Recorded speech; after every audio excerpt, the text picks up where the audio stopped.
Chinese medicine understanding of cancer or any diagnoses attempts to look at the underlying root causes of the condition. So rather than just using the term cancer, for example, in Chinese medicine, we're trying to understand where cancer is coming from. So in my training in Chinese medicine and my working with many different people with cancer, I believe a very accurate diagnosis, very accurate understanding of cancer is heat.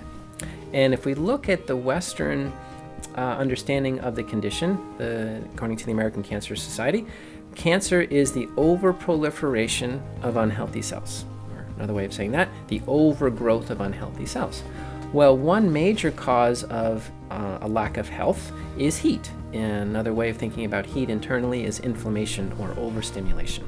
And so what can happen with the cells is after they get very hot and overstimulated, usually for an extended period of time, they start to grow and they start to spread. So I think a very accurate way to understand and treat the root causes of cancer is to address the heat. Now, there's many different kinds of cancer, there's many different stages of cancer, but with everyone, without exaggeration, with everyone who I've treated with cancer, there has been a really elevated amount of heat. And as I see it, that again is not a coincidence. It's not a coincidence that we're encouraged to value yang over yin, culturally and individually, and as a result, the planet is warming as the ability of the planet to sequester greenhouse gases has gone down, that we now have a cancer diagnosis in our country. That's not a coincidence, because part of what allows us internally to address heat is coolant, is yin.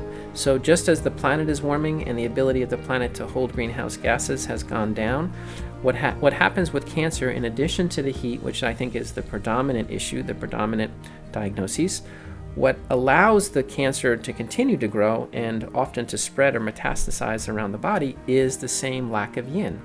The yin is the coolant. The yin provides a buffer against pathology, and it also allows the body to kind of contain things and prevent things from spreading. So I think in addition to heat, I think a major part of cancer diagnoses is yin deficient heat. And again, that's not coincidental. Culturally, we have the same condition, and environmentally, we have the same condition as well. So I believe the connection between cancer and climate change is the same diagnosis, which is an increase of heat and a decrease of coolant. And I think that's a very important understanding, because the big picture is the little picture and the little picture is the big picture. Just as climate change can be our collective wake-up call, cancer can also be our collective wake-up call. According to the American Cancer Society, which is using data from the National Institutes of Health and the World Health Organization, the rates of cancer are growing consistently. And I talk about this in detail in my book on the chapter on cancer. According to the American Cancer Society, for the approximately 310 million people now living in the United States, 1 in 2 men will be diagnosed with cancer in their lifetime. 1 in 3 women will be diagnosed with cancer in their lifetime. Of the 310 million of us now in the United States, that leaves 125 million cancer diagnoses in our lifetime. 125 million. Those are the diagnoses. Those of us who will die from cancer.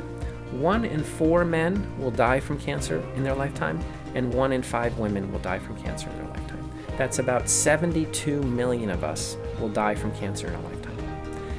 The fact that the underlying causes of cancer is heat, and the fact that the planet is warming is very important, because it's the same thing. It's the same diagnoses. Cancer is heat, climate change is heat. And with those severe conditions, climate change and cancer, really, in my opinion, in my perspective, what they're trying to do is get our attention. Rather than saying climate change is bad or saying cancer is bad, I believe what both of those things are is potentially our collective wake-up call. That if we continue to go down the same path we're on, we're in all likelihood going to have more cancer. And we're going to have a planet that is consistently and rapidly destabilizing and becoming less and less habitable. So the rates of cancer that are increasing dramatically really mirror the warming of the planet. And both of those, rather than being a good thing or a bad thing, the issue of cancer and the issue of climate change can really be our collective wake-up call. And I believe that that's what they are. And I believe that they really have the opportunity to bring us individually and collectively more into health and balance.